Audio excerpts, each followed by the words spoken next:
Warning. Watch very closely now. 3, 2, 1. Bzow! Check that out. The following podcast features terrible jokes. You know you can use Hot Wheels cars when you need to make a saving throw in D&D?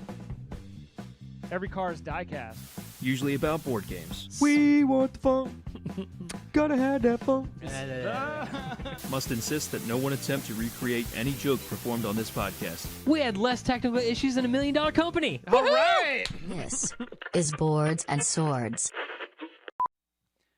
Hey out there, everybody. Welcome to Boards and Swords. This is a podcast featuring bad jokes, good folks, and some tabletop gaming. As always, I'm your host, Chris Renshaw. With me down in the bottom corner, we have Mr. Philip Herbig. How's it going? What's going on, everybody? Welcome to Monday. That's pretty much it. Welcome to Monday. This is your Christmas gift a week early. That's right. So, with us this week, we have a very special guest. We have Mr. Brian Holland from Chaosium. Hey, folks. Is that right? Welcome to Tuesday morning, actually. I think Oh, that's right. being here. Yeah. It's already come up. So, is it pronounced Chaosium? I always feel like I'm saying that wrong. Yeah, Chaosium. Some Okay. people say Chaosium. Some people say... I think they're the only two I've heard, but Chaosium is the correct one.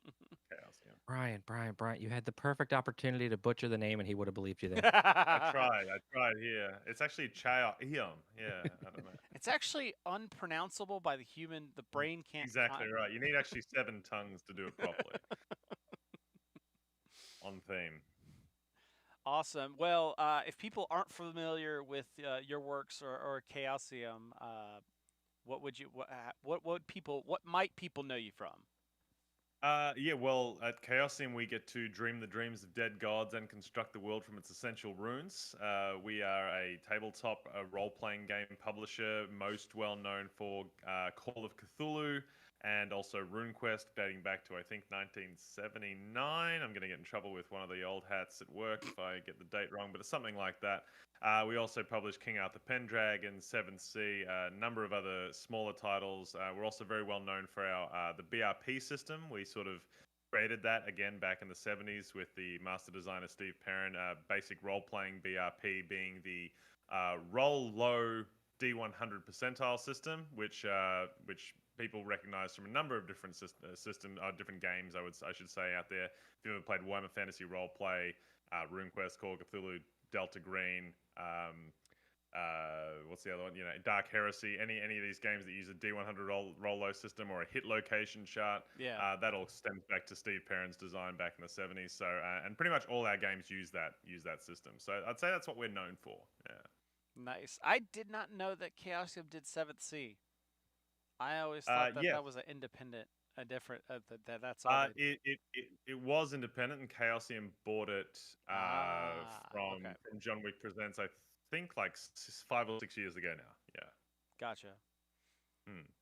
By the way, you should talk about that. Or you should have that slogan you had in the beginning about dreaming the dreams of madness. That should be on a business card. Oh yeah, sure. I'm due to get new printed cards printed before the con season next year, so I'll do that too. Yeah. Yeah. Phil in the chat. Death Watch, same thing. Yeah, the FFG 40K books, like he mentioned, Yeah. Dark Heresy.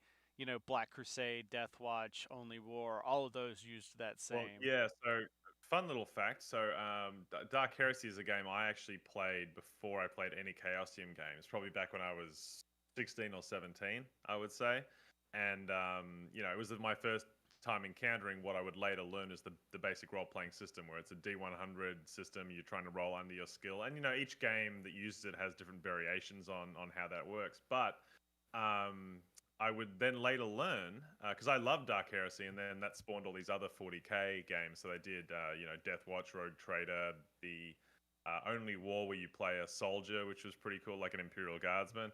But the original one, Dark Heresy, which was made in-house at Games Workshop, the lead developer on that was a man named Mike Mason, who these days earns his crust by being the creative director of Call of Cthulhu here at Chaosium. So I thought that was a fun thing when I learned that. So Yeah, it's. I've brought this up a couple of times where, like, if you map out the people that have formerly worked at Games Workshop, you will create like a very large sub network of the tabletop gaming industry. Like there's so exactly. many Particularly if companies. they're British.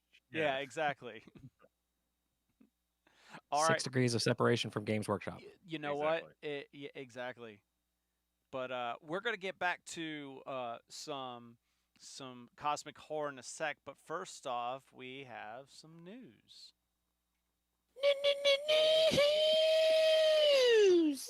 And I just realized I didn't bring up my jokes. You remember I said We've I been thought... saved. Well, Just do them off the dome.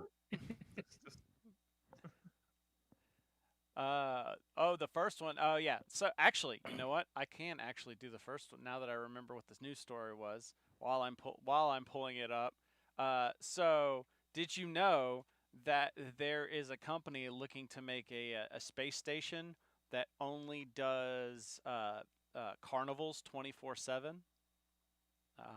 And talk about your space faring.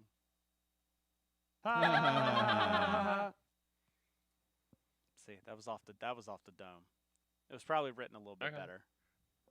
Anyways, so there we go. Flipping over to Moon Rollers is a new risky dice game from Mythic Mischief. Oh my god, seriously? Stupid alliteration. It really hurts when you're trying to like read a title.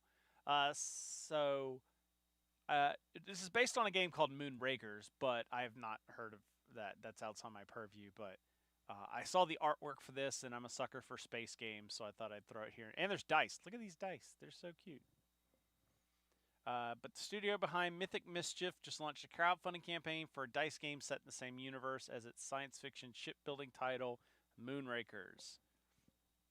A bit smaller, tighter, and better for traveling, it carries a similar visual style and competitive negotiation tactics. There you go, Philip. You like use some negotiation, right? Aggressive negotiation. Aggressive negotiation. Okay. It's a standalone board game for 2 to 5 players that puts them in the shoes of spacefaring captains hoping to recruit the best mates possible for their prestigious crew. Each roll of the dice will hopefully give players the material and collateral they need to cinch a contract and with prospective hires, while also encouraging their opponents to bet it all on one more roll. Each turn begins. Okay, now we're getting into like the full. You must fulfill Players must fulfill a hire's requirements on the same turn to hire them. They may also decide to fulfill a contract and earn victory points. That's the full gist. Roll dice, assign resources, and gain VP and hazards from contracts, and not to be the captain. Okay.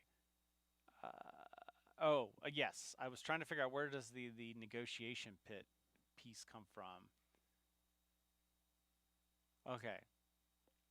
Yeah, so here's the roll, the pressure luck piece on it is, after you get matching dice to potential hire, you can actually keep rolling, but if you come up empty and the dice show no matching pips, you lose all your progress on that card.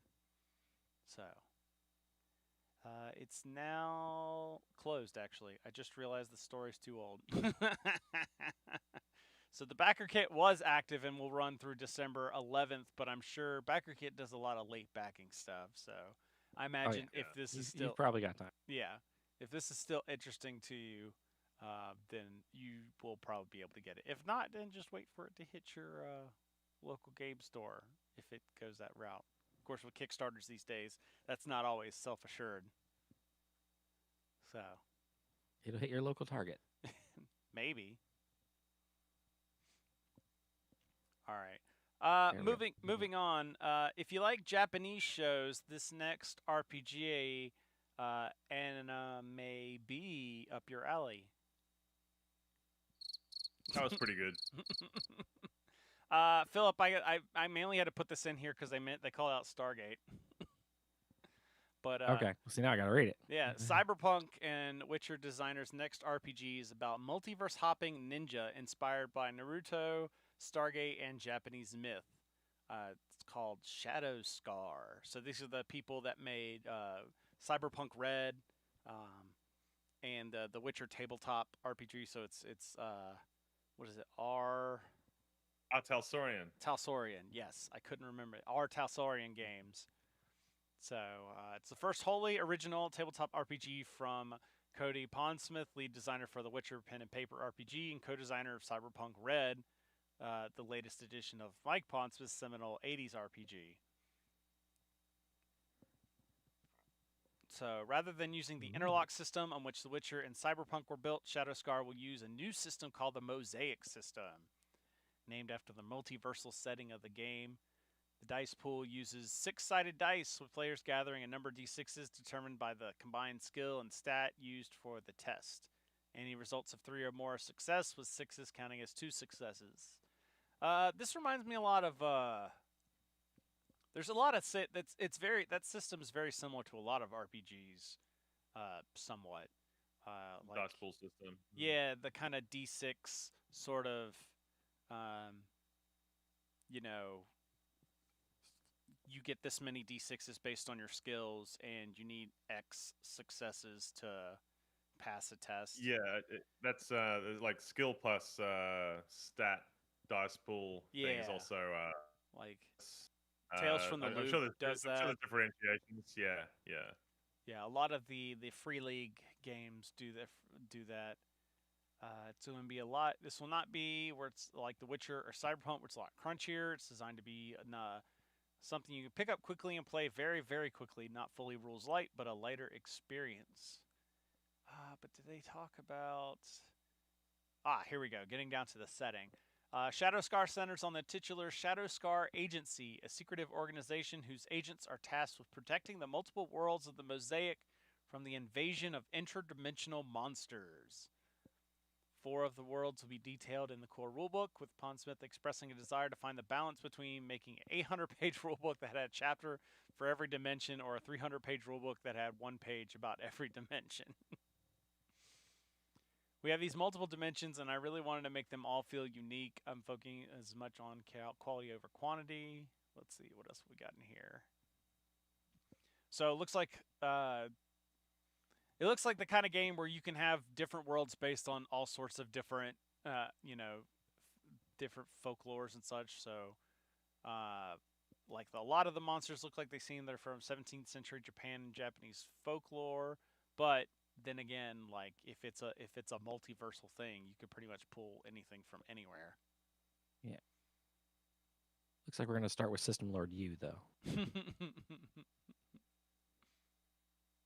All right, just kind of breezing through here. Ooh, there's other worlds affected are 5th Street, a pulp noir setting set in a larger-than-life take on pre-Great Depression.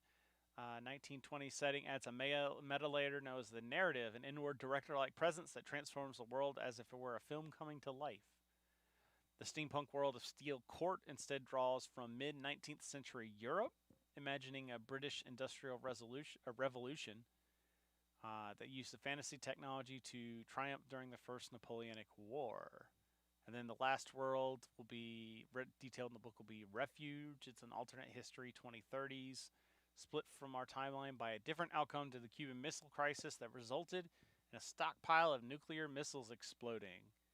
The focus of Refuge is a colony created by the UN as a safeguard against humanity's destruction in nuclear war. Hey, we might actually want to get on that. Where inhabitants are cut off from Earth by the invasion of the multidimensional monsters. So, it's definitely one of those games like, I don't know what kind of game I want to play. Let's just play them all. There we go. So, trying to make sure. So, yeah. Does it say when? Oh, there you go. Here's the Stargate reference. There's within the gate. There's these torii gates seen outside Shinto shrines within the gatehouse of the Shadowscar Agency's headquarters to instantly move between worlds, just like sci-fi series Stargate. Those uncharted dimensions could even see. This is what I was talking about. You could just bring in anything, worlds from other tabletop RPGs or settings.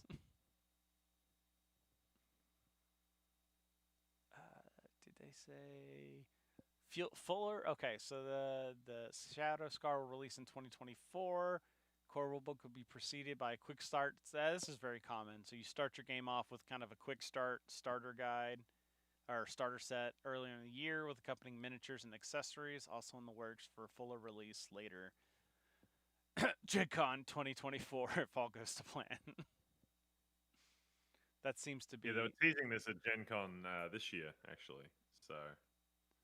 Oh, really? Oh, that must have been Yeah, when yeah, it was called. That must have been when it was at like Project. I think they called it Project Blue Moon or whatever. Because Yeah, there was they were giving away dice where the 6 was a symbol, and they just said this is for our upcoming new unannounced IP or something like that. But yeah, it wasn't called. It didn't have the final title on it. yeah, because I think that was the big thing at. There was a lot of signs for it at PAX Unplugged, is because I think that's when they revealed the name and everything. Oh, So. okay. All right. So, all right. I'd play it. I'd do a demo at Gen Con. Yeah, give it a shot. Looks pretty neat. I like It the could be a art. lot of fun putting it on the table of like, okay, yeah, we're gonna, 20 minutes into a session of this game, and we travel through a gate, and now we're playing X-Wing. The artwork. Have you seen the video game Hades? Doesn't sound Hades? familiar. Yeah, the Yeah. what is it called? Roguelite. Yeah, the art style, not necessarily like the content, but the art style gives me like a Hades vibe. Yeah. For sure. All right. Oh, I accidentally clicked. Ah, that's terrifying. I was chased out of a nearby forest over the weekend, by the way. I just couldn't bear it anymore. So, nature board game Cascadia, which I believe was a Spiel des Jahres winner recently, is getting a series of flip and roll and roll and that's a flip and roll and write spin-offs. There's dice in them there hills. A pair of flip and roll and write titles. Is that I don't like that. I don't like that. That we're now combining flip and rights and roll and rights to be flip and roll and write. Don't like that.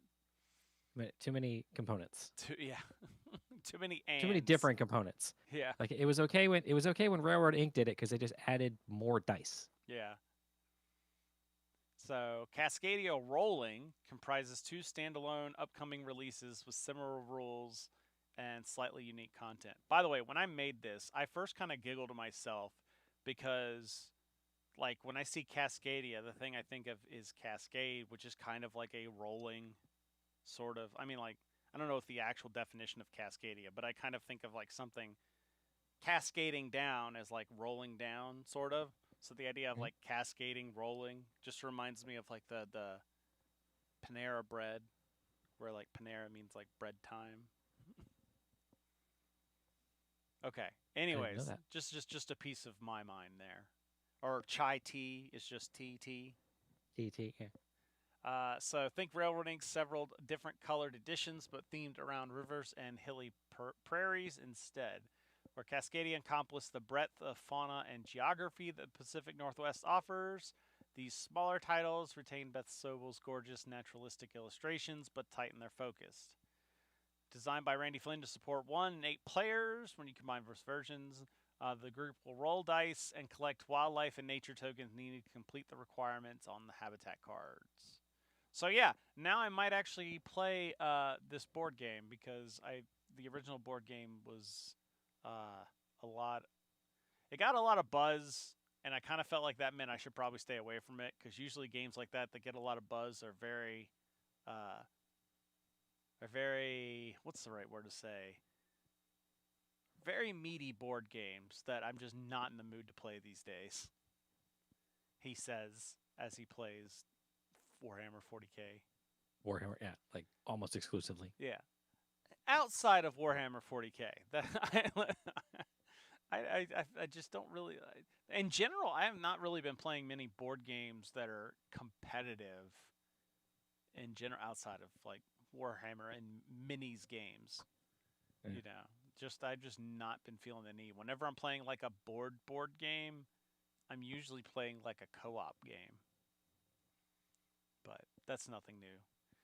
So yeah, the original Cascadia board game, which went on to win absurdly mess of awards in 2022, as well as the Landmarks expansion released earlier this year.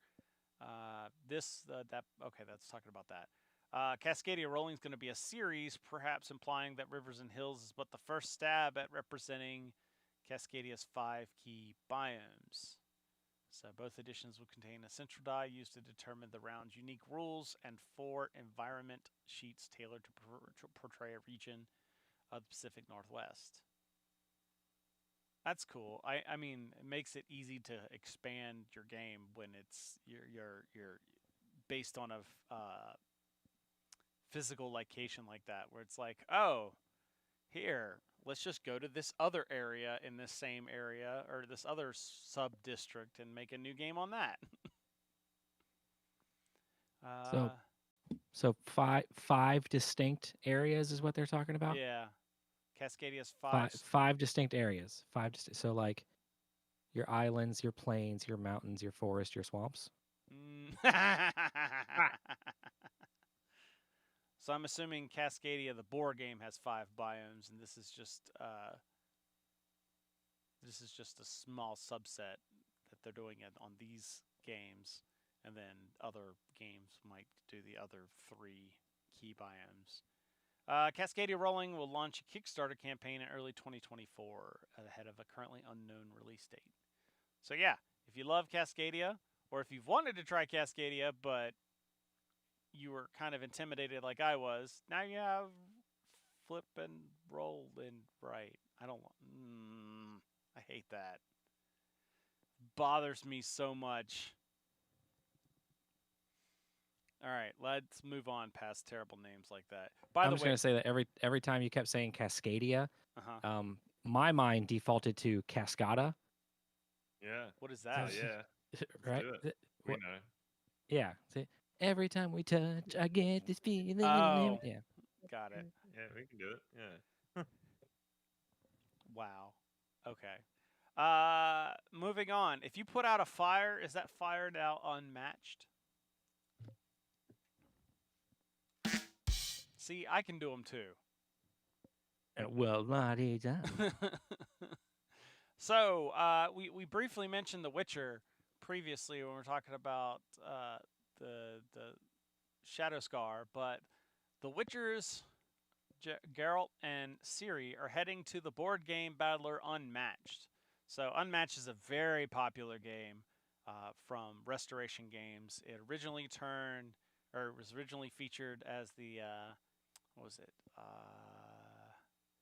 know it's mentioned. Star Wars Epic Duels was the original game when Fantasy Flight put it out, and then in 2019, Unmatched was basically, we're going to take that system, but we're going to use we're going to use public domain stuff. And then slowly they've kind of introduced some licensed pieces into it, like there's Marvel stuff in it, Buffy the Vampire Slayer, Jurassic Park, etc., etc. But now, let's see, and I'll move down to, the Unmatched The Witcher sets will include Geralt of Riviera and Ciri, with the rest of the roster yet to be revealed. Restoration dropped references to necking a tawny owl potion and the Witcher stronghold of Kaer Morhen in its announcement, hinting at possible action cards and maps due to make an appearance. As with previous Unmatched boxes, each set will include 2 different battlegrounds for players to fight over. Yeah, Unmatched is one of those games that, like, everyone talks so much about it that I should probably try it out, but the original lineup just didn't interest me at all. So maybe between like this and the Marvel stuff, I should actually get around to actually trying it. Yeah, well, now that they've added more stuff to it, well, I mean that's the big thing with a lot of you want that IP. Yeah. You kind of follow that IP board game to board game to the other miniatures thing was game Unmatched came out like the same year that Funkoverse did, and I had a lot more fun with the Funkoverse properties because they were the Funkoverse stuff was great. Yeah, well, because they were releasing stuff that, like, off the get-go that I was interested in, like DC and Back to the Future and that sort of thing. So, And then, yeah, that's right. They actually spun out to a co-op adventure board game called Tales to Amaze, and they had some like unmatched tournaments at PAX Unplugged as well. So, and there's a digital app, so I should just download the digital app and try it out. Oh, see, there we go. There we go. That's... I don't know what expansions and stuff are in there. I imagine probably not everything, because people get crazy with that Marvel, with that Marvel IP and what you can use it on. But so, all right, last one. Next year's D&D schedule is players hand-booked with new releases. So, 2024 Dungeons and Dragons book lineup revealed. So we knew that 2024 was going to be a big year for D&D. It's like the 50th anniversary that they're doing. It's also the 10-year anniversary of 5th edition, which feels weird to say because that feels like that just came out like right before COVID. But So you're telling me it was 10 years ago that Goblin shot me in the face and one hit me? Yep. You should actually I actually have a blog post coming up that references that because they reprinted that adventure and made it into a much fuller story. But okay. So we already knew that a new player's handbook, a new monster manual, and a new dungeon master's guide was coming. Not a new, it's not a new edition, quote unquote, but it's a revision, I guess. It's like 5E revision A. I don't know. I think they should just call it 5.5 and be done with it. Well, there you go. Yeah. Yeah, like we already have this precedent, but now we've revealed what the other books coming out are. Some of which are kind of okay, but there's a couple of cool ones that seem pretty neat. For instance, this first one is Descent into the Lost Caverns of Soganth, I'm assuming. We'll go with that. Soganth. The single-session dungeon crawl adventure, based on the 1982 classic module, features a tournament scoring system that can be utilized with in-store play as well as at convention events. That's actually kind of dope. Okay, that's pretty, yeah. Probably would run really well in stream as well, now that I'm just sitting here thinking about it. Next up, we've got the first kind of big full book that they've got going on, which is Vecna, Eye of Ruin, which is a 5e adventure revolving around the legend of the powerful Lich. This adventure goes all the way up to 20th level. Ooh, that's fancy. Nice. And culminates with a battle with Vecna himself. And they also announced Quest from the Infinite Staircase, which is a bunch of older D&D adventures updated for 5e. Kind of like they've always been doing this, like every year I'm going to put out a book of like just random adventures that have a similar theme to throw together. And then we just need the final season of Stranger Things to come out. So when we special summon 11 in to help us out, yeah, we know what she can do. Rounding out the major announcements, WotC panelists also unveiled the 2024 Player's Handbook. This revised rulebook is based on months of playtest documents collected from Unearthed Arcana, includes backgrounds for races for determining stats, and includes lots of subclasses and more. I will say, if this is the actual cover, that's pretty awesome. I just hope this wasn't like AI generated or something. Like, right? That is pretty wicked. Knowing Wizards of the Coast, I would not be surprised if we find out in like a month, like, oh yeah, that was AI generated, by the way. Like with their track record recently. But yeah, that's pretty cool. The way that they have this frame makes me wonder if they're going to change their formatting for their books and make them like square, and I really hope that that's not the case. I hope that this is just like a cut down version of what the book looks like. Well, I mean, when you click it, these are PAX Unplugged promotional images. Yes. But I'm saying if you say you're revealing the book, and then it's that cover, or unveiling the book, but I don't know. I'm sure there's 500 monster. Yeah. All right. That's in the works. In the works. Well, it'll come out next year. But who cares about D&D? That's some other thing. Yeah, it's for nerds. That's for all the cool people drink Kool-Aid and have cosmic horror. Before we get talk to that, Philip, why don't you? Well, actually, first I'm gonna say that people should go check out the Discord at boardsandswords.com/discord. Some of the stories that came in here come from some of the channels that we've got in there, and trying to build that up, build that community up, so we can get some more interaction in there. So if you like deals on RPGs and like the bundle of holding and the humble bundle stuff, you owe it to yourself to join just to keep on track of that. Beatles got you covered pretty much every week. All the deals that are fit to print. But you're missing out if you're not going to boardsandswords.com/discord. And then Philip, why don't you tell people about the Patreon? Patreon.com/boardandswords, boardandswords.com/Patreon. Both of those are going to get you where you need to go. We've got, so Chris just mentioned that Discord. There are some super secret channels in that Discord that you don't get to talk about unless you're part of the Patreon. Philip, we don't talk about those. Talk about what? We're not allowed to talk about those. Talk about what? I don't know what you're talking about. I don't understand about either. What were we saying? Chris, you're nuts. I don't know. At higher tiers, folks, you get those wonderful those jokes with the news. Sorry, I can't even. Those jokes with the news. They're not even that good. You get those with your favorite board games. All right. Now, if you thought the news jokes were horrible, you should hear some of the jokes from these board games. They cut deep to the core. Higher tiers on that, you get. Oh, this man's got a standing desk. All right.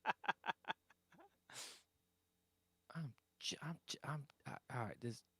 At higher tiers, Philip gets a standing desk. Right, there we go. I'm over here drooling over this. We've got really awesome loaded D6s that we send out.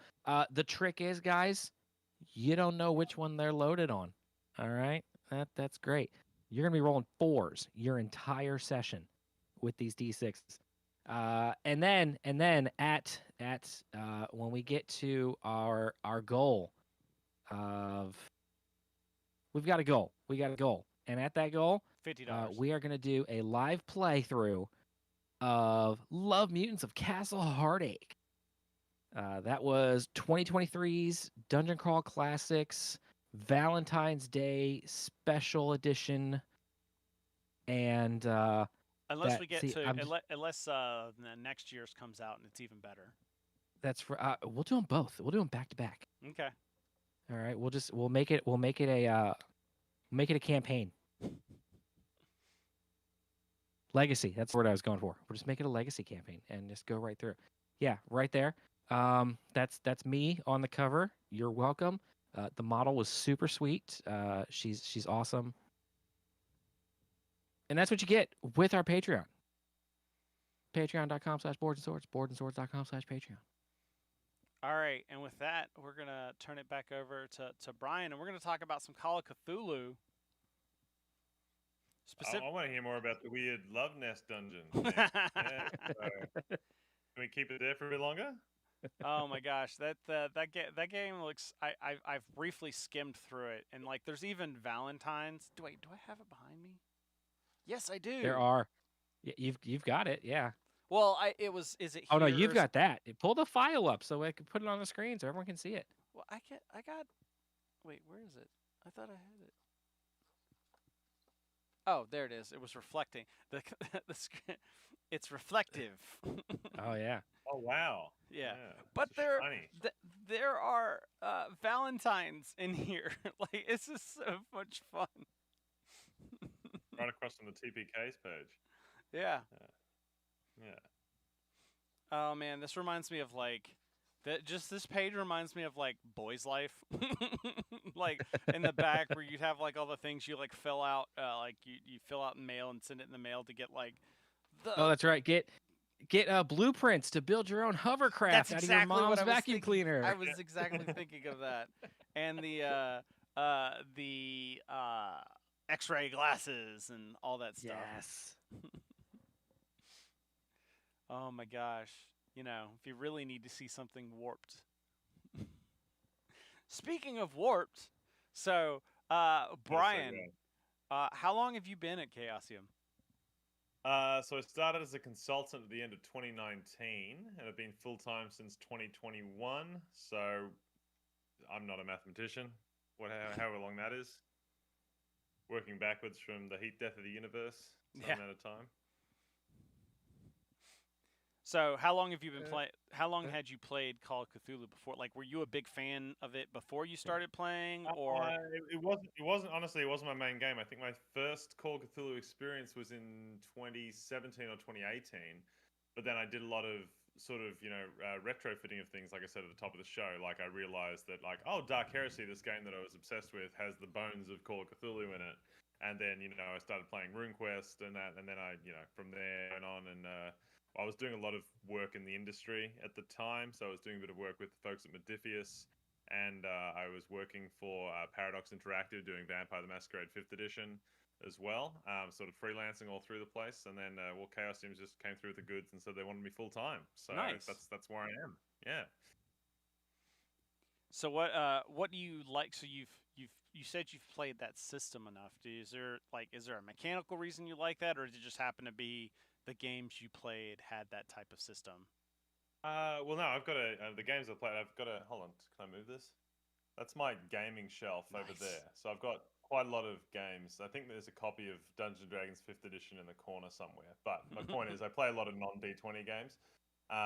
So I had played quite a few BRP things. I think what I like about BRP is just that it's really, really simple to teach and learn without being, I suppose, there are some games that are simple, but they don't really feel particularly weighty. Yeah. Does that make sense if I say that? Whereas, if you're sitting down to play for the first time, I hand you your character sheet, and a character sheet for a BRP game looks way more complicated than it is because there's all these numbers on it. But all you need to know is your sneak is a 50. That means you need to roll a 50 or less on a D100 to succeed, which means you have a 50% chance of sneaking. Yeah. And once you've got that in your head, you're then like, oh, that means I have a 20% chance of dodging, a 15% chance of shooting with a gun, a 70% chance of tackling someone. Oh, okay, I know what I'm supposed to be doing now. And then the person running the game knows all the other, how the game is deeper than that. So how roles interact when someone rolls something and the other person rolls something else, and how the roles can then be adjusted with, be it luck points or pushing a roll like in Call of Cthulhu, or you can make it even crunchier when you go down the RuneQuest route, when it's like, cool, yes, you're still doing that core. I'm trying to roll less than 95 on my sword skill against this guy, but then you're also factoring in that, I'm fighting with a sword and he's using a spear, so the spear will take a certain amount of damage, and I might snap the spear in half depending on how I'm getting, so it can still, there's a lot of versatility in it while also being very, very simple at its core. And I think that's very unique because I've played a lot of systems and there's a lot of games that I like. I actually really like dice pool systems as well. I play a lot of Pathfinder 2nd edition, which is a much more crunchy system, but there's there's levels of what is the entry level to a game like that. Like that is more complicated, right? And then there are a lot of narrative games that I like as well that I think are really cool, but at the end of the day, I'm just not as mechanically. I suppose that particular box is not satisfying me. I suppose cool, I'm really liking the narrative and the story and the world we're getting to play in, but rolling these dice and the mechanics around it are not quite as satisfying as some of the other things. And I think BRP does strike a balance, but I have a clear bias, so I will say that you do once you play enough RPGs and you start to notice these patterns and mechanic systems and such, you do get to some point where you see some of the newer games and you read their system and they're like, oh, they're just doing that to be different. There's not necessarily a reason for it. It was they want to use a different die, or it's just, oh, we want to do D20, but it's in a different way, slightly just to be different, kind of a system. But it Yeah, exactly. I think it makes a difference when, so talking about BRP, like there's a lot of different ways to that. They have a different. When I say a different system, we mean like systems that are different to the core D20 games that we all know, like D&D. But they don't always necessarily have that level of mechanic that also reflects what's going on. So I really like Modiphius's Conan RPG, which unfortunately I think is now out of print, but you can probably still get it secondhand because it's not that old. But that uses the Modiphius 2D20 system where you're rolling 2D20s and it's a roll low system. And basically, if you get your target number more than once because you've got at least 2D20s, you get a momentum point. And the momentum point is goes into a pool that anyone at the table can use. And that's really cool in Conan because you're playing like this really sort of pulpy sword and sandal adventure. So, you get the archer to do a overcharged shot way stronger than he needs to do because that's really cool. You're a pulpy dude. You're going to kill that guy. Awesome, right? And he overkills the guy. So there's 3 momentum points. So the next person going spends those points to give themselves extra dice to do another cool thing. And that works really well in a Conan setting, I think, but not sure how well that particular system then translates to something like Star Trek. And I think Star Trek's really cool, and I think the game's cool, but I think that whole momentum system that they've got there is more suited to like a real sort of tongue-in-cheek, pulpy sword and sandal thing, personally. So that was a very long-winded answer to your question. Well, yeah, I was just gonna say the D100 or the BRP system. That's the one thing is it doesn't seem like it's yes, it's doing something different, but also in a way that like, oh, okay, well, we're just doing percentages, like we're just it's not a, oh, we're coming up with something because we really want to do something different. It's yeah, exactly. Here's like an we keep idea. that core there, and then like Call of Cthulhu then has the sanity system, which is alongside that, and RuneQuest has the actual runes system and how the runes reflect and can adjust your rolls, and then Pendragon obviously has the your traits and passions, where your character's personality will directly affect how you're rolling, despite the fact that core is the same. But so it's what I was going to say was that the BRP is easy to add that sort of additional layer of what is interesting about your setting to your game mechanics, I would say. Yeah, and I've played, so hindsight, background, I've played Call of Cthulhu once officially, just because it was one I bought, or I had it and I wanted to play it because it was just like on the shelf. It was like, oh, that was when Gen Con Online was a thing, so it was like, I'm gonna use this opportunity to play some of the games that I have on my shelf. So that was where I played it, and that's definitely like one of those games where if you get the right people, then the right like the GM we had, or the keeper that we had, he had been playing for like decades at this point. Yeah. And so you get the right keeper and you can have like a really in-depth session, and of course just know that you're probably going to die at the end.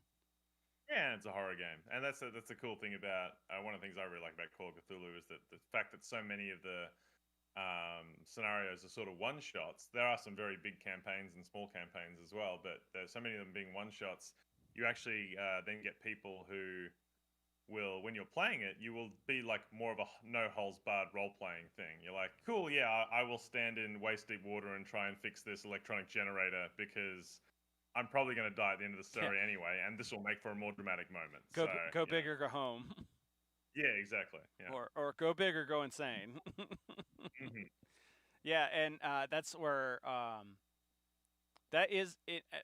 that's where in the BRP system in Call of Cthulhu is neat, specifically when you narrow it down to like the sanity piece, because the way that sanity works is when you fail a sanity test, you lose sanity. So that number's like you're talking about percentages where it's like, okay, I started at 50. Oh, now I'm at 45. Now I'm at 40. Yeah, and it means that your next sanity roll is more likely to fail. Yeah. But then the other thing that the sanity system does is the lower your sanity is, the higher your Cthulhu Mythos skill could be. So in order to increase your Cthulhu Mythos skill, which is understanding these horrible, unknowable things, you have to have your brain like be torn apart. So like there's this cool sort of dichotomy there, right? Because we measure sanity in Call of Cthulhu is not necessarily how we would talk about sanity in the real world. It's more a measure of how much of this unknowable ancient evil magic can you withstand before you break. I said, if that It's makes like sense. your mental fortitude. Exactly, yeah. But if you want to test out the Cthulhu system, but you don't have a group, that's the one thing that we're here to talk about, is that you wrote a book. That's all of it's. It's kind of funny because we had someone on from Modifius talking about the solo Stargate or Star Trek one, and here we go, Yeah. just a few episodes later, and we've got Alone Against the Static. It is a solo Call of Cthulhu themed adventure.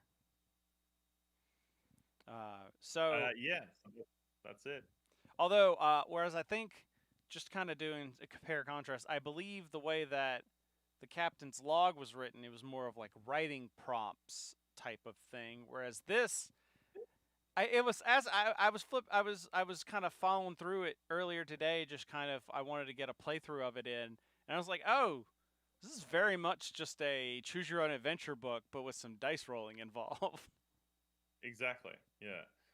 So there are a lot of like solo games that are like journaling games, like 1,000-Year-Old Vampire comes to Yeah. mind as well.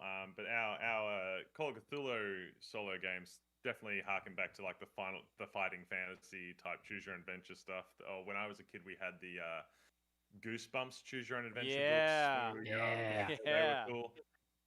But so like, and they're fun, but they're also made for children. Yeah. And our Call of Cthulhu games are fun, but they're also made for adults. And we've got a series of them, and they're all called Alone Against the X or Y.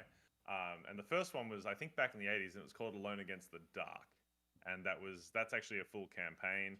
Then we have Alone Against the Frost, Alone Against the Tide, and Alone Against the Flames. Alone Against the Flames is unique because that's in the Call of Cthulhu starter set, and that's actually one that teaches you how to play the game and how to make a character while that's you really play. cool. So, for example, when you start, like you are getting on a bus to go to this town, and you're the only person on the bus. So the bus driver starts a conversation with you. It's saying like, "Hey, so what do you do for a living?" And then the game prompts you like, "Okay, so now you have to choose an occupation," and you build your character while talking to the bus driver. Alone Against the Static is my take on the solo thing. There's a couple of things that are different about it. The biggest one being that it's actually set in the 1990s, not in the 1920s sort of Arkham prohibitionist era. Right. Time that we sort of all associate with Call of Cthulhu. And if you play my face, because I was then told, hey Brian, that the 90s were 30 years ago, so it's not modern anymore, unfortunately. But yeah, so that's sort of what I did. It is also a more mature story. The other thing I wanted to do with this was show that Cthulhu is a gateway to many different types of horror. I'm a sort of a student of horror, and there are many types of horror. One of the reasons horror is so polarizing is because we're not all scared by the same things. So some people might, and I know some people have actually played Alone Against the Static, and they thought it was boring because they're not necessarily scared about being alone in the woods when there are dark noises and stuff outside, and that's cool. And I'm not scared of like a dude chasing me with an axe. That doesn't scare me. I mean, it probably would in real life, but you know what I mean, right? So this Alone Against the Static is more of what I would call like a slow boil horror. A lot of the choices you make, particularly early on, will seem sort of mundane and innocuous. Like, hey, dude, you got home from you arrived after a long road trip to the cabin you're at. Do you want to make a sandwich or do you want to use the bathroom? And you might be like, well, what do I care about that? Like, that's weird. But if you use the bathroom, there's a chance you will notice that the bathroom doesn't lock properly unless you jiggle the latch. And Oh. knowing how the bathroom door locks really will matter to you later in the piece. Like, so there's that kind of thing, I suppose. So Yeah, there's it's a log page that has a bunch of keywords on it, and so it'll tell you in the book that's like, oh, like if you choose to eat, then you get the like well fed. So later on, if like something happens and it's like, oh, by the way, if you're well fed, you can go to this section, but if you're not, like you're starving, you need to go eat, and that affects the story. exactly. And so the log sheet is a new thing to the Alone Against series that came in with Alone Against the Static. So I've got a bit of a background in narrative design in video games. And so what we do, have you guys ever played a video game before? I'm not sure if you video games before. But there's a term in video games called gating. So you might be playing a role playing game, and you're in a village and you want to leave the village, but the village doors are closed, and like the guard says, "Oh, I can't let you through there right now." Right. And then you go talk to the mayor, and the mayor's like, "I want you to go out of the village," and then you leave. You leave talking to the mayor, and those doors are open now because that was gated. It was gated until the player went and talked to the mayor, and that's the trigger. So once you talk to the mayor, the gate's open and you can go. So the log sheet is essentially a way of taking that video game mechanic of gating and putting it into this experience. So, for instance, later on in the story, it'll and it's all spoiler free because they're sort of innocuous achievements, like you said. So later on in the story, when you get to the part where you might be hiding in the bathroom, the book will say to you, if you have ticked the box marked occupied, which means you know how the bathroom door locks, you can do this extra thing, like go to passage 48, and if you don't have that box ticked, go to passage 50. So that's where you might see that and be like, oh shit, I don't know what that is, so I have to go to passage 50, and guess what? The door's not going to lock for you, and that's going to be a different situation. So it also works kind of like an achievement list. So when you finish playing through it, you can see how many of them you actually ticked, and maybe you want to go back and try and find the other things that you missed. Some of them you can only get with certain characters. The other thing we should mention is you get to play as either Alex or Charlie. They are a young couple, and you get to choose which of the two you are playing. And the game is slightly different depending on which one you're playing. And also they each have completely different character sheets as well. So one of them is far better at survival roles or stealthy than the other one is, for example.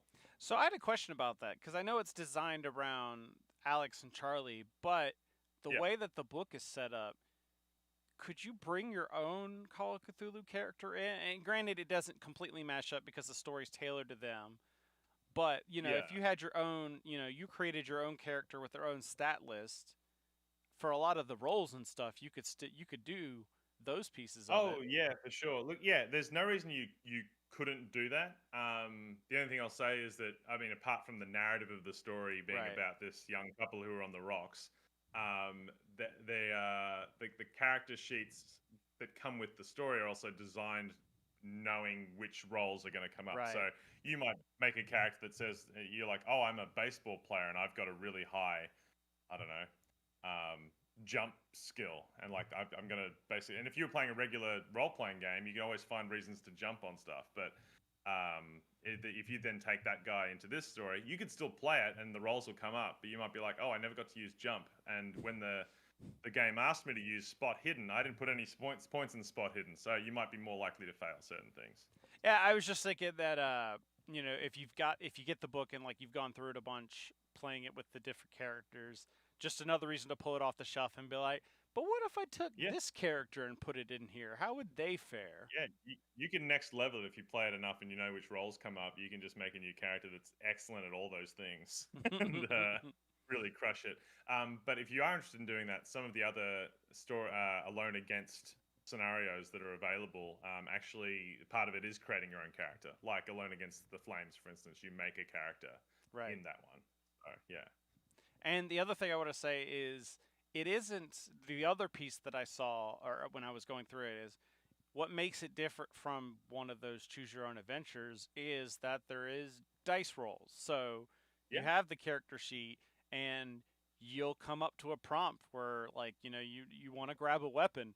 well, what's around you? Well, you need to do a spot hidden check, and whether or not you pass or fail determines where you're going next in the story.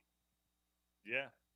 Yeah, so that's obviously if you want to play this as a pure choose your own adventure book, with not necessarily as a role playing game, you can just choose the one you want. But this is a game of Call of Cthulhu, so you're going to roll some dice. The other cool thing about rolling dice is Cthulhu has two mechanics about dice rolling which are important. The first is spending luck. So each character has a luck score, which is similar to sanity in that it is a score out of 100, and it can go up and down. Usually, it only goes down. And you can spend luck on a one-for-one basis to modify your dice roll. So, for instance, say you were making that spot hidden check to find a weapon, and your character's spot hidden skill is a 30. So you needed to roll 30 or lower, and you rolled the dice and they came up 32. You could spend 2 of your luck points, so permanently reduce your luck by 2 points, and turn that 32 into a 30 and pass the roll. Now, what that does mean, though, is in later, if you are, say, scrambling around looking for where you might have left your backpack to see if you put some spare batteries for the flashlight in your backpack, that might be a luck roll. So you have to make that luck roll. And if you've spent a bunch of luck somewhere else, you've actually lowered your chance of making that roll.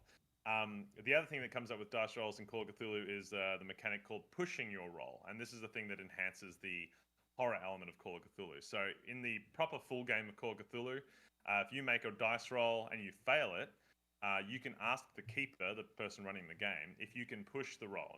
That means that you can attempt that roll again, but if you fail it a second time, the consequences will be dire.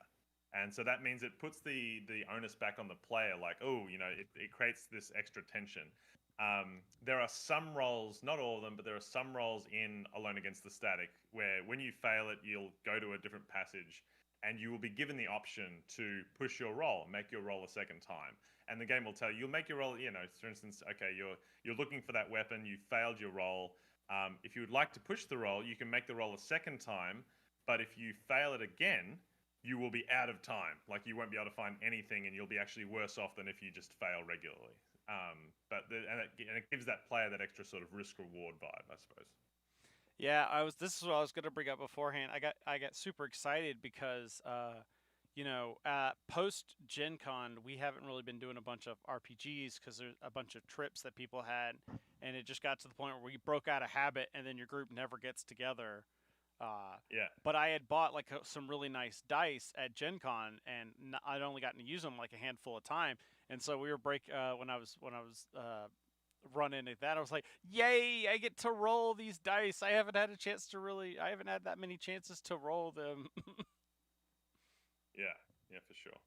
So that was definitely interesting. And I will say that I am a person that loves physical RPG books. Like, I like digital for the convenience factor, and that's about it. Like, being able to read something wherever is nice. Like, being able to just load up my tablet with like every RPG I've ever done and go to Gen Con, and I don't have to carry a bunch of books. That's nice. But as far as using PDFs on a regular basis, I hate it for just because, like, for me, the books, when I need to like quickly flip through and to get to a piece of information, I always find like the book is easier to do that with.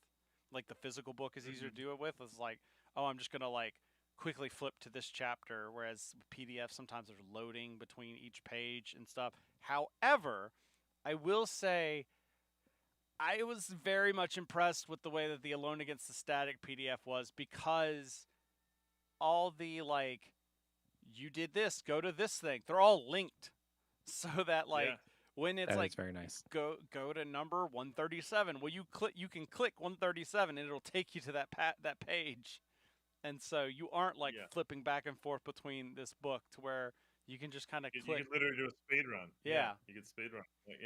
And it took me a second to realize that, because at first I was like scrolling through down to like the next section. Then I was like, I could just click. Oh, this is so nice.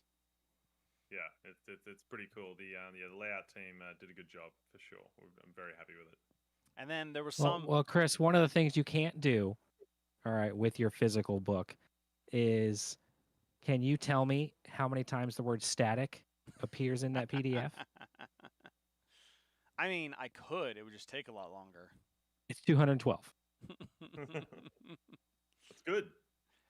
Oh man, but and then so having said that about the hot links, there was the one time or a couple times where I was like, "Hey, why isn't this hot linked?" And then I was like, "Oh, because it's like one paragraph. It's like the It's on next the same paragraph. page. Yeah. Like if it's on No, the I same." had a freak out.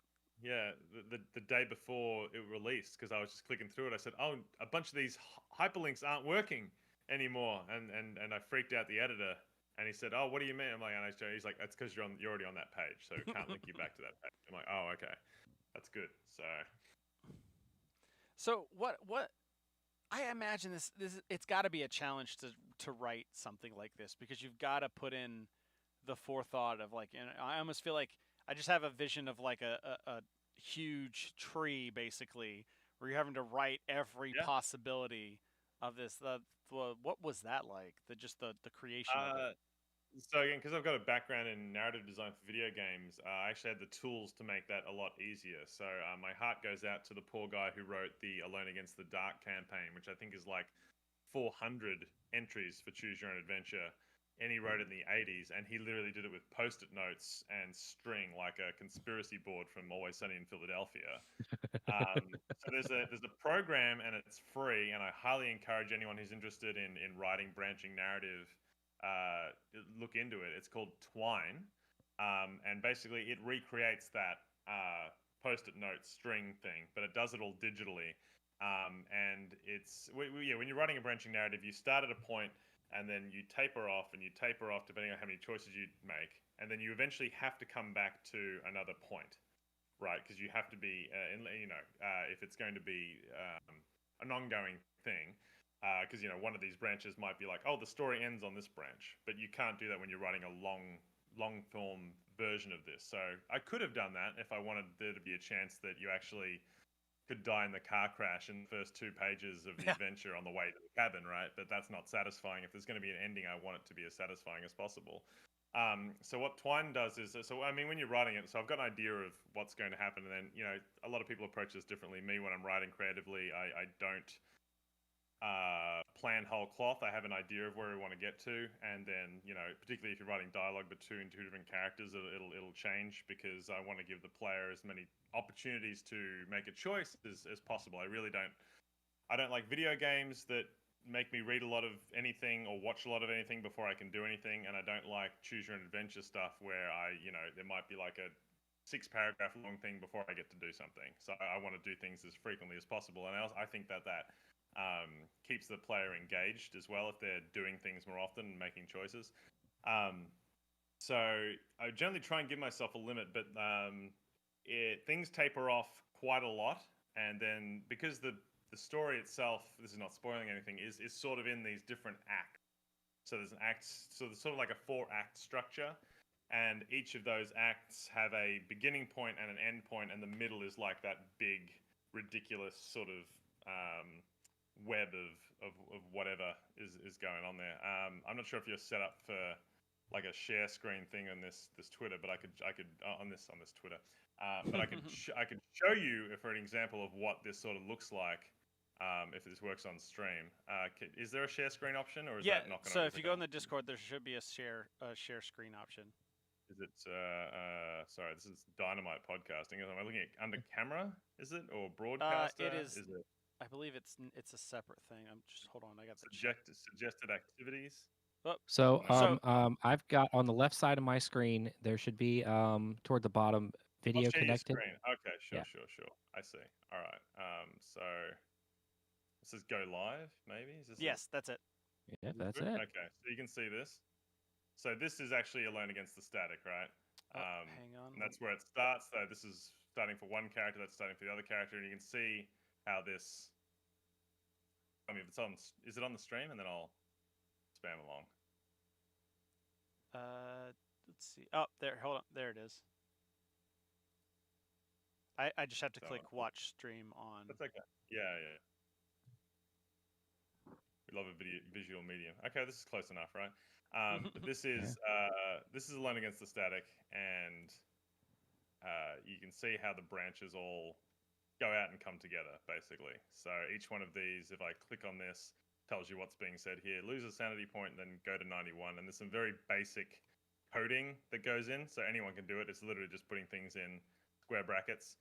And the other cool thing about doing that, this is an older file, is it'll actually do this little red X when you've got a branch that doesn't go anywhere, which is one of the biggest issues with doing a branching narrative or a choose your own adventure thing, is you want to know where you've got things you haven't typed together. So this will very visually tell you exactly what's happening.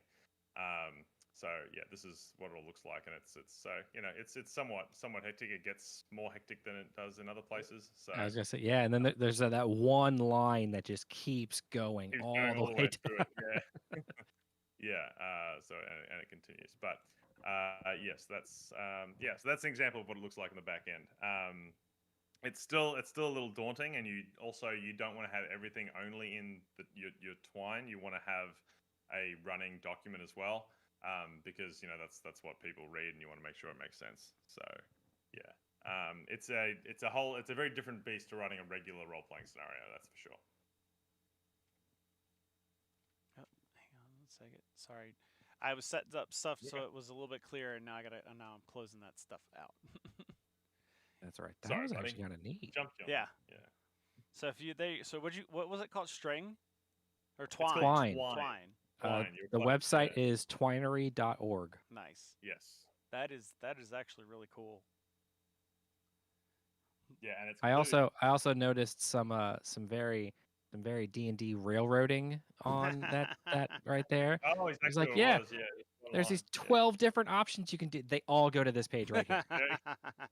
And DM's you moving can castle. you can see that in the book too, because one of the things it does is at the bottom of each section it lists all the sections that lead to that section. That's a where you came from? Yeah.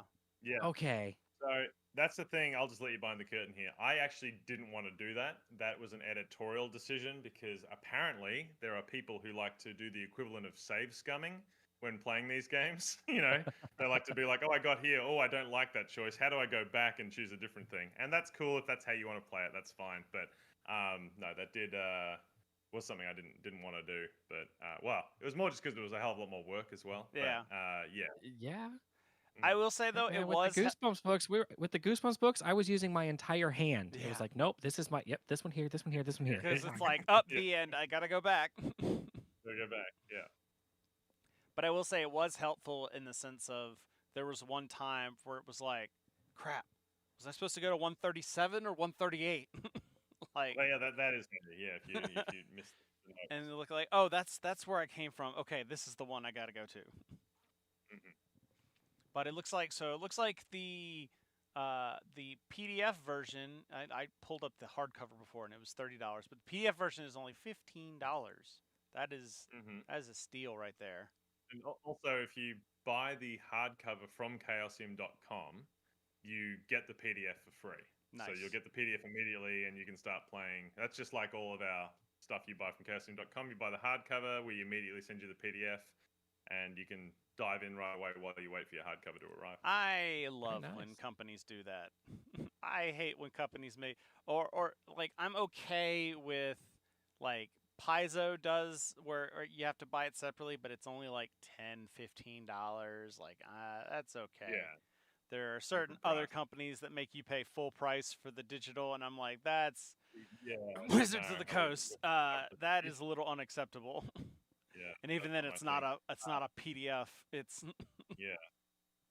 But I don't have it yet, which is gutting because it takes longer to get to Australia. But it Oh, is yeah. Learning Against the Static is actually the first one of these solo adventures, which is not soft cover. It's actually hardcover, and it is full color all through. And I'll Oh, give a wow. quick shout out to Nicholas Gray, who's the artist who did all the art for everything in there. I didn't do any of the art direction for this book. I just pretty much just did the writing.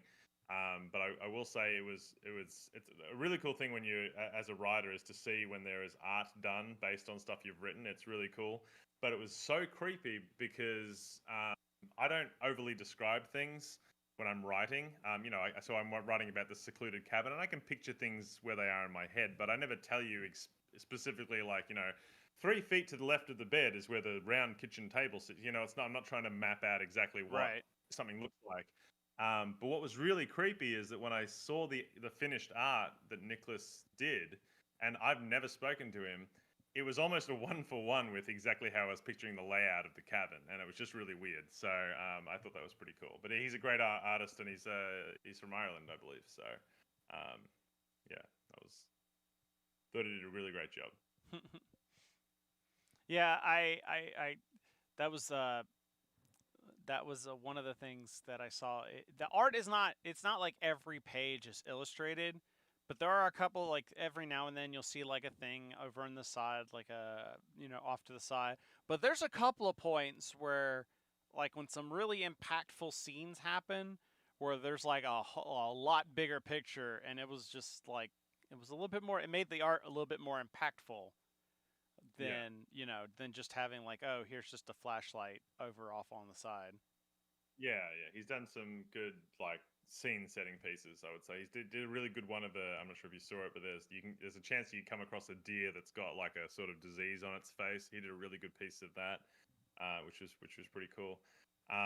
The other thing I'll just say as well. So for those of you who may not be necessarily into solo Cthulhu, but you like the full Call of Cthulhu. There are two things. One, the monster in Alone Against the Static is an original monster. It's still a Cthulhu Mythos creature, but is not one that you will know, which I think is important because if you start to play Call of Cthulhu and you as a player recognize certain things like, oh, it's tentacles, or there's spines, I think I know the monster that's associated with, so I've already solved the mystery, even though my character hasn't, right? So it's a wholly original creature, so you won't be able to guess what it is. And also, there's an appendix in the book which has a full bestiary write-up for that creature, so you can then actually use it in your full games of Call of Cthulhu if you want to. Oh, that's pretty cool. Yeah. I do. One of the things you were talking about earlier, I did appreciate also that it was set in the 90s. Because I'm a 90s kid also, but it just, it seemed like this, it would not have surprised me if this had been set in the 80s, because that seems to be kind of where we're obsessed, especially with that kind of cosmic horror kind of element. Right now we have kind of a fixation on the 80s, but having that now advanced a little bit and we're in the 90s, definitely felt a little bit more refreshing than just another Stranger Things ripoff or something. Exactly. There's a lot of fun things, like I like VCRs. I like big, thick, mobile phones that didn't really exist. Y2K being scary. Having to adjust the tracking on a VHS to get the VHS tape. That's actually, I think that actually comes up. It is, in the playthrough I did, that was one of the options. Where it was like you have the option to adjust the tracking to try and get the static to go away. Someone pointed out to me that I probably should have explained more what that was, because there'll be young people that don't know what they might understand what a VCR is, but they don't know what adjusting the tracking means. That's super weird. No, but the 90s is a big thing. And I think the bit that freaked me out the most is you all have seen the Austin Powers films, right? That came out in the 90s. Yeah. Mm-hmm. Right. Yeah. So the thing that really freaked me out was someone pointed out, like, hey, if they did a reboot of Austin Powers set in the modern day, he would be traveling back in time to the 1990s. Because in the 90s, he was traveling back to the 60s. And I was like, oh, God. Yeah, you're right. Yeah. Let's do it. Hey, Paramount. Yeah, let's do it. Yeah. What's going on, guys? Let's talk. Yeah, but then it would be completely different because just the character of Austin Powers was just a product of the 70s. Yeah. Who would he have to be? He would be like like a grunge kid from the early 90s who doesn't get along with he doesn't understand the TikTok era. That's just me. Anyway. Yeah. Or it'd have to be that he was frozen again. And then second time. Yeah. And he's even more out of touch. Yeah. Anyway. But how many characters would Michael Myers play though? All of them. It's just all. He just plays the entire movie. Mike Myers do a TikTok influencer. Yeah, that's his character. Yeah. I think I saw something where there was it him or was it somebody there? He did like a show or something as like a character. Oh man, I gotta look this up now. There was something he did recently. I'll have to look it up later. I feel like I saw a TikTok thing talking about this where like there was a there was a show he did in a character, playing like a serious type character, and nobody knew. Think like Borat, like a Borat style kind of thing, but with Okay. Mike Myers. He was I know he had a part in Bohemian Rhapsody. No. Oh yeah, he was. Yeah, just so he could make a headbanging joke. Yeah. Yeah, I don't think this was that though. I'm gonna have to look that up. But Demi Moore was a producer of that movie? really, that's interesting.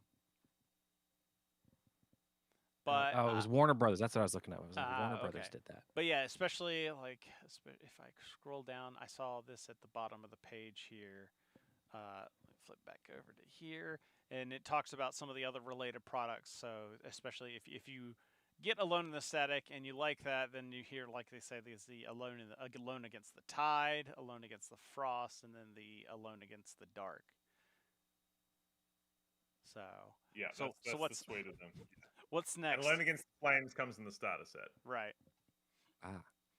I've tried to think of like what would be the 2020s one, Alone Against the Virus. Yeah, yeah, you Oh. could do that. Alone Against the Alone, yeah. Yeah, just Alone Against. Yeah. Alone. dot. Then you have to put like a content warning. By the way, we know that you all suffered through COVID. We're sorry. Sorry about that. Awesome. But, yeah, no, I'm glad you folks got a chance to check it out. And it can be played multiple times as well. Like I said, you can try and find different achievements that you missed, the passages or whatever. There's quite a few different endings, and obviously you can play as the 2 different characters as well. Awesome. Thank you so much. What else is coming out soon from Chaosium? So I know the 2 big biggest thing things is the Murder on the Orient Express Kickstarter is coming up So soon. Horror on the Orient Express is a board game, which Right. is coming to Kickstarter in March. We don't have an exact date yet. What we do, I'm just not allowed to say what it is. It's coming in March. That's a big thing. In February, there's 2 big things. There's one is Call of Cthulhu Arkham, which is the signature setting book for Call of Cthulhu. It's like a sandbox campaign setting. It's got like 240 NPCs, and it details the city of Arkham to like the nth degree. It's really hectic, and this is like a source book that anyone familiar with any Arkham game will get value out of. So if you like the Arkham card game or the board game as well, because they're all drawn from the same cloth here. And around that same time, we also have Graveyards of Arkham, which is our big sort of blockbuster actual play series that we filmed in September of this year. With Mark Meir, who some of you might know as Commander Shepard from Mass Effect. He is the keeper. He's running that game. And that is going to begin streaming, I believe, in late January, early February. We haven't got an exact date for that yet. They're the next big things coming up. And Graveyards of Arkham, obviously, the story that was written, because it's set in Arkham, used the Arkham book. So we're very excited about Arkham coming out. And it'll look unlike any other Call of Cthulhu book you've seen before. It's just it's on a whole other level. So I'll make sure you guys get one. Don't worry about that. So Nice. Yeah. Awesome. Well, thank you very much. And for anything that people want to keep track of, then the latest and greatest from Chaosium, where do they need to be going? So just follow us. We're pretty much on all social media at Chaosium Inc. So find us there. Find us on Facebook. We're on Discord as well, and Twitter and Instagram. So that's where you'll see all the news. All right. Well, Philip, I think it's time. I'm going to hit that button there. That's been our show, everybody. We want to thank our guest Brian Holland for being with us. Where's my? He's right there above me. There we go. Check us out, boardandswords.com/live. It's got our schedule. It's got the links to where we're going to be broadcasting. It's got, check out just boardandswords.com. It's got all the stuff we've done in the past, stuff we might do in the future's probably going to be updated on there. You got to yell at Chris for that one. I can't help you there. All right, send us feedback. We love it. So you can send us feedback at boardandswords.com. We've done a lot of new things this year. Let us know what you like, what you don't like. We got a whole new year coming up. I've already started booking out, guests for the next couple of episodes, but who do you want to see us talk to, feedback@boardsandswords.com. Or you can always message us Twitter and Instagram and Facebook, actually, are the two biggest places. At Boards and Swords Pod on Facebook and at Boards and Swords Chris on Instagram. As Philip mentioned, boardsandswords.com for links to everything else, like our Patreon. Check it out, help support the show. I'm kind of thinking we might play Alone Against the Static in a bonus bit. I feel like I should run Philip through and just, because we just did one like last week, so we might have to. That might be some fun. So, but like I said, check it out, help support the show. We won't be back next week or the week after because next week was when we were supposed to. It's Christmas, and then New Year's is after that. So 3 weeks is when we'll be back on our schedule. 3 weeks will be our next episode, and so check it out. boardsandswords.com/live. I keep that calendar up to date. As soon as I know what the schedule is going to be, I post it there. So if you're ever curious, is there in the show, boardsandswords.com/live. In the meantime, remember that every gamer has a story, and you need to go to page 138 to continue this one. Good night, everybody.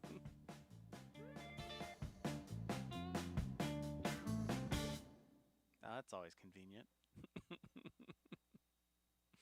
Nice.